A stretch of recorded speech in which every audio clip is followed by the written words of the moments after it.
என்னை கவனிக்கிற அருமையானவர்களே, சில மனிதர்கள் உங்களை அழித்து போடுவேன், கொன்று போடுவேன் என்று சவால் விட்டிருக்கலாம்.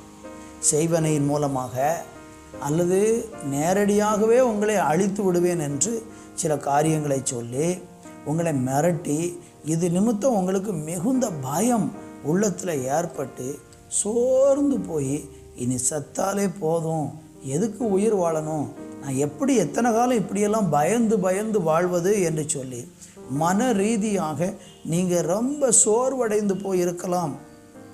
அப்படி நீங்கள் சோர்ந்து போய் இருக்கிற சமயத்தில் ஒன்று நான் சொல்ல விரும்புகிறேன், தேவனை நோக்கி கூப்பிட்டு பாருங்கள்.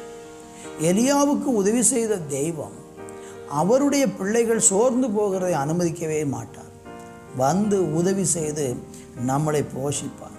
ஒருவேளை எலியாவுக்கு கொடுத்தது போல ஒரு அப்பமும் தண்ணீரும் நமக்கு கொடுக்காமல் இருந்தாலும் அவருடைய